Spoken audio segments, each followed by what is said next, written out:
carbon atoms in the hydrocarbon molecules, that is wax-like product, right? And is very thick bitumen, right? Bitumen oil, like this type of carbon 18, carbon 19, carbon 20. These are the heavy gas oil to shorter chain molecules. So that's the purpose of hydrocracking. We crack it in presence of hydrocarbon. So what's the catalyst used? Is that finely divided platinum on silica or alumina, right? You need to know what type of catalysts are used. Previously, I have shown you that if you use different catalysts, you will come up with different products, undesirable products. So very, very important to choose the catalyst. Again, we need to see what catalysts are suitable. There are many studies, many things. That's another thing. But you should at least have an idea, general idea, what type of catalysts are used in these cases. In this case of hydrocracking, it's widely used. There is platinum on silica or platinum on alumina. Silica SiO2, alumina Al2O3. On this top of this SiO2, platinum, finely divided particles platinum is embedded there. So this is that a catalyst of, you can say, heterogeneous in nature. Hmm.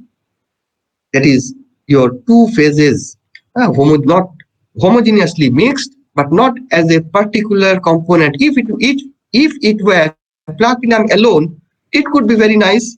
But if it is platinum supported on SiO2, it's different thing, a bit different, right? Isomerization is that it will produce isomer.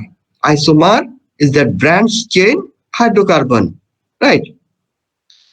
Methyl butane, okay, is that pentane is isomerized to form this branch chain hydrocarbon.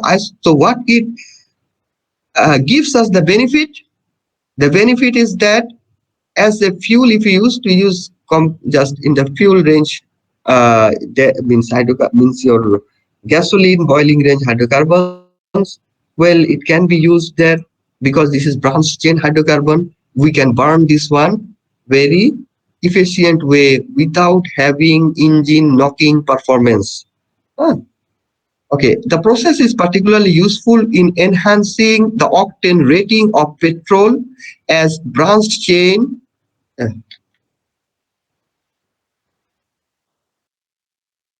chain alkenes burn more efficiently in a car engine than straight chain alkenes. Branch chain burns without giving any trouble to the engine. Engine knocking is no more.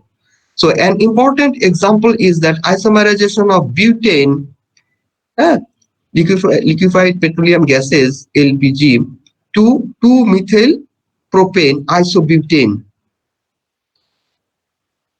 So this is that isomerization. All these isomerization, cyclization, all these are done with the help of catalyst, right? So isomerization catalysts, what are the catalysts are?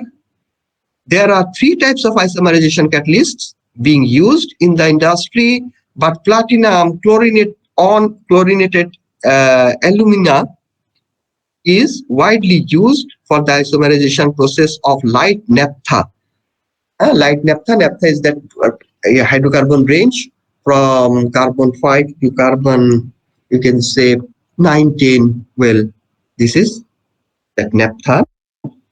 So platinum and chlorinated alumina with high chlorine content, which is considered quite active, this catalyst.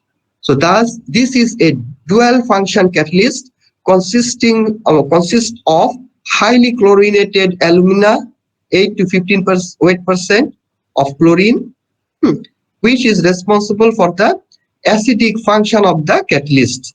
So platinum deposited, suppose 0.3 to 0.5% on alumina, is responsible for metal function of the catalyst. So this is that dual function. We get it from It is platinum and alumina. Okay, platinum zeolite. Again, this is not alumina, Al2O3, but we have this, of course, Al2O3, Si2O4. Together, zeolite is a different formation of this catalyst, not Al2O3 alone. Right. Zeolite catalyst consists of zeolites, that is crystallized silico-aluminates. And also we have got sodium oxides also, iron oxide also presents on this type of zeolite, because this is a natural product, clay type product. So that provide acid function, while platinum impregnated on zeolite provides a metal function to the catalyst. So metal sulfate catalysts are new in the market, which are more active than zeolite type catalysts and show resistance to poisonous contaminants. So is that metal sulfate catalysts nowadays it's used? You have to check for that what type of catalysts are. These are the catalysts. So in addition, they can also be regenerated like zeolite catalysts. This is very, very important, that regeneration of the catalyst. If we fail to regenerate, no use, because costs are very important, right? Important factor, that is, if the cost is high, we cannot compromise with that for our product, because we need to get profit, right, from from selling the products. If the product price goes up, how can it be? Huh? We need to look into it. It should be economic. So the basic difference in this catalyst is that platinum chlorinated catalysts are very sensitive to water, carbon monoxide and carbon dioxide, sulfur, nitrogen. All these are at your catalyst is changes, when I change it, it changes. All right. So these are the difference between this platinum chlorinated catalyst and the platinum zeolite catalyst, where platinum chlorinated catalysts are very sensitive to these impurities, that is water. Water will not be, but in the form of moisture, H2O. It should not be H2O liquid water, but any moisture will be treated as this water. And we have in the atmosphere, of course, H2O, moisture, right? Carbon monoxide, carbon dioxide, sulfur. Sulfur means sulfur dioxide, or the fuel contains the sulfur, maybe, or nitrogen. So these are the impurities for this catalyst and require pre-treatment of the feed, which means if anything is there, we need to drive them off, because we need to save the catalyst. So there is a process of driving this one off. While platinum zeolite catalyst, if we use this one, platinum zeolite and metal sulfate catalysts, this can resist these impurities if water is there, means moisture, carbon monoxide, carbon dioxide, sulfur, nitrogen, all these, if it's present in the atmosphere, still it does not hamper, it does not create any problem to this platinum zeolite catalyst. So therefore, it does not need any feed pre-treatment. But if you use this platinum chlorinated, yes, you need to have a pre-treatment whereby you need to drive off all these from the system. That means the raw material you are supplying, that raw material must be free from carbon monoxide, carbon dioxide, moisture or water, sulfur, nitrogen. Can follow? You are going to use this fuel, right? Fuel is coming from where? From the soil, right? Beneath the soil, that means our natural resources. These are the feedstock. So it's coming with sulfur. Many times in your areas, we have this sulfur content. But fortunately, I heard that Malaysian soil, here the oil what is taken out, drilled, it's doesn't have sulfur. It's almost free from sulfur. This is called sweet oil. Sweet oil means free from sulfur. So I heard, I'm not sure, I have to check it, or you may check it, that this quality of your raw material, that means raw oil, is very good. You need not to remove sulfur. So there is a very high, your cost minimization. Cost is minimized because you need to treat this sulfur. Desulfurization is not required, but for other countries where sulfur content is too high, they have to treat this sulfur away, means they have to remove the sulfur. So desulfurization part or the process must be there to remove this sulfur in order to save the catalyst. But here Malaysian oil does not need this. So Malaysian refineries oils are means getting a very good quality of oil. So what I heard is that this sweet oil, they sell it to other countries, right, and get a good amount of money. With this they can treat other things like other expenses, means it can they can buy the oil also with this, selling this one and buying that one, can be, or many ways that they need not to uh, spend money on treating this sulfur. And okay. So isomerization catalysts again is that poisons for platinum and chlorinated aluminum catalyst. So sulfur is a poison. Remember this one, that you, if you get any job in the refinery, you look for this, whether your raw material or the feed contains sulfur or not, because it will is going to poison the catalyst, right? So you have to pay attention to this. That is, your feedstock should be free from sulfur.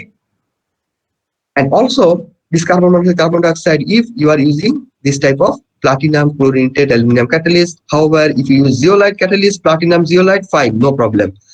All right. So further, carbon monoxide, carbon dioxide present in the gas stream are removed by methonator reactor. We need to remove all these, right? By any in the industrial process, you will find these are the different sections. That is, removal of this desulfurization vessel is there. This one is that naphtha cracking, or this, so many things. All right. So another one is that butane. Butane vapor is passed over a solid catalyst, aluminum chloride. Right. Aluminum chloride, AlCl3 catalyst at approximately 300 Kelvin. So butane is cracked, right, or treated by this solid catalyst of aluminum chloride. So two alkanes are then separated either by distillation or by passing them through a molecular sieve, that is your zeolite catalyst, and aluminosilicate, that is molecular sieve, zeolite. Other name you can say that these are the names only, but it's referring to zeolite. This aluminosilicates referring to zeolite. Molecular sieve is referring to zeolite.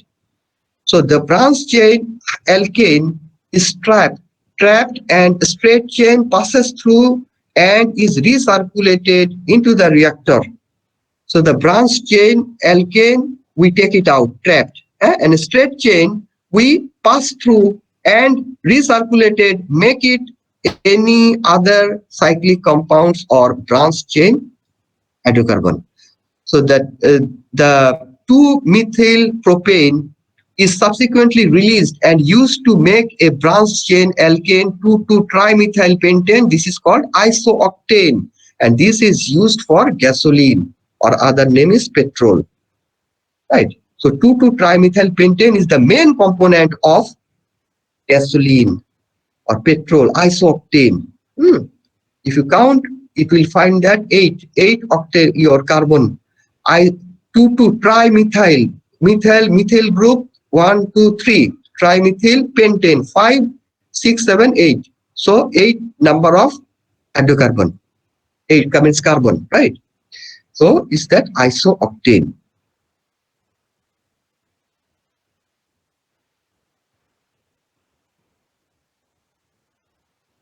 Reforming catalyst. This is that forming. Reforming means straight chain is making the cyclic cyclohexane. Hydrogen is forming. Okay, fine. So what's the catalyst that we can use? Go to the catalyst first. Okay. So this is very important things, right? All these are used just now. What we discussed. Now we look at the catalyst. What are the catalyst use? It's that. Where is the catalyst? Platinum or rhenium dispersed on alumina. Huh? So deforming catalyst is that the alkanes, usually naphtha fraction, that a mixture of carbon 5 to carbon 10, this is naphtha, are mixed with hydrogen and passed over a catalyst. This is making this reforming, and it's around 700 Kelvin and a pressure of very quite a high pressure, 30 atmospheric pressure. So it's that platinum or rhenium dispersed on alumina. Because platinum is involved, the reforming is sometimes called platforming. So hydrogen ensures that the resulting alkenes and cycloalkenes subsequently react with hydrogen to form the saturated compounds. Alkylation, it's used a strong acid catalyst such as hydrofluoric acid or sulfuric acid. Sulfuric acid is used as a catalyst. Remember, many cases where we use this one as a catalyst, a strong acid catalyst. In a refinery, alkylation refers to the alkylation of alkenes. Alkane is there. You are adding another alkane. Alkane together, forming it a longer chain. This is alkylation. You are adding alkyl group. And for example, 2-methyl propane isobutane with alkenes in presence of a strong acid catalyst, hydrofluoric acid or sulfuric acid. These are the acids used for this. All right. So this is the process condition, and again, it's producing isooctane. Now, dealkylation is that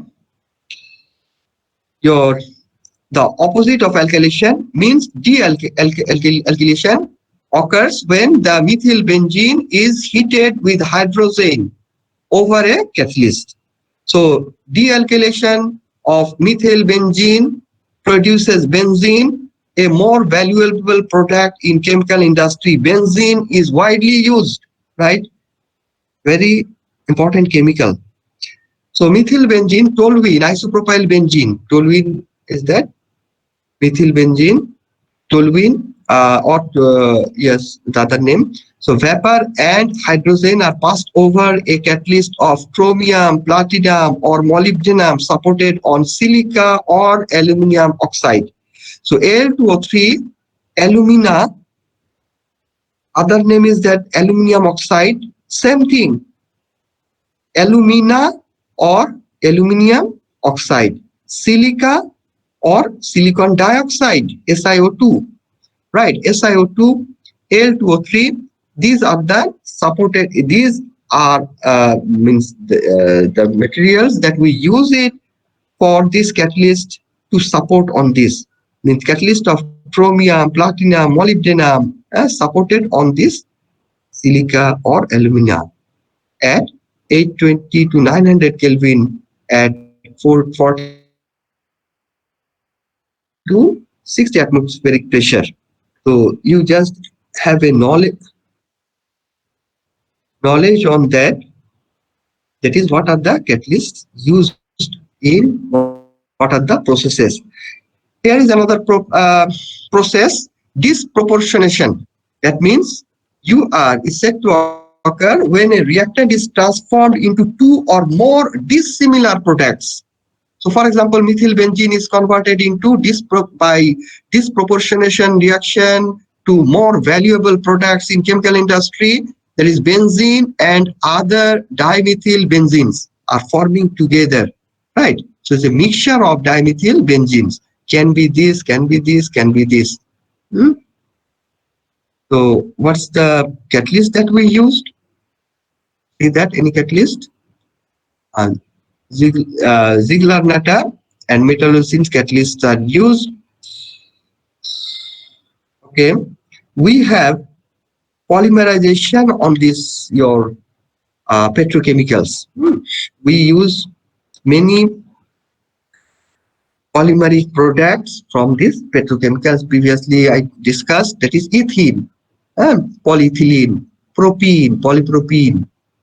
These are polymerized. These are uh, polymerized products coming from these petroleum petrochemicals, which is again uh, going through this catalytic reaction.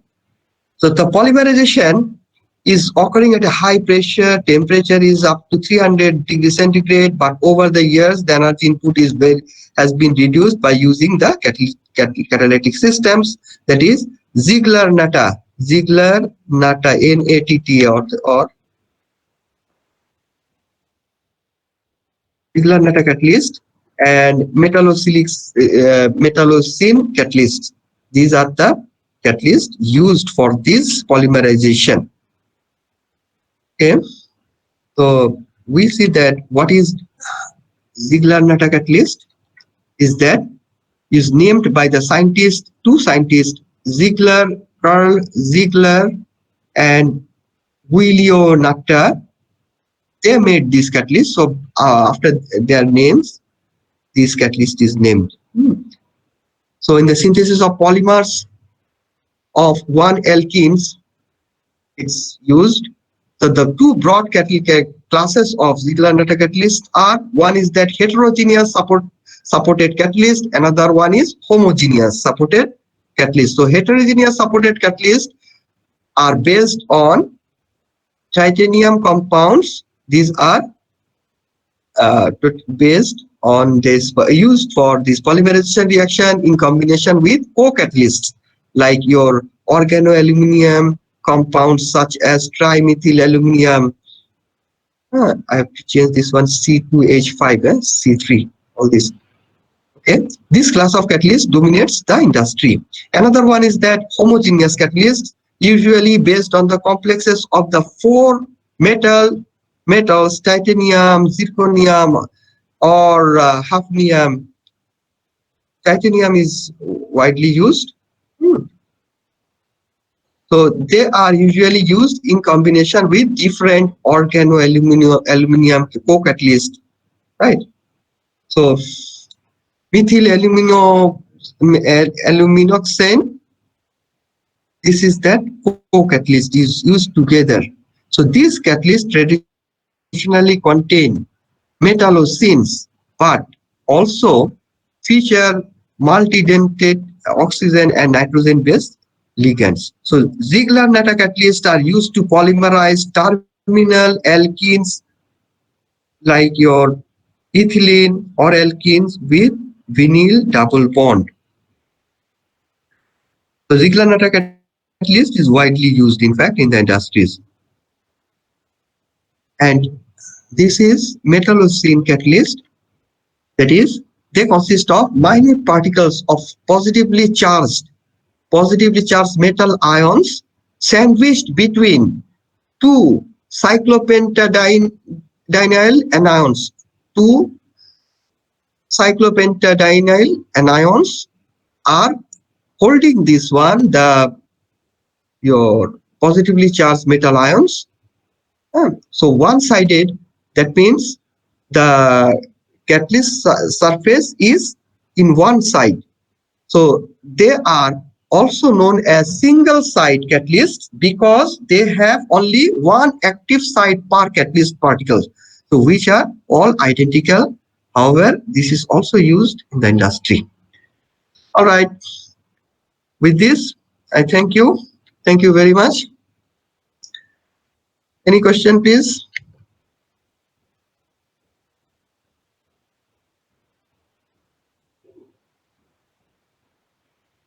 Hmm? Do you have any question?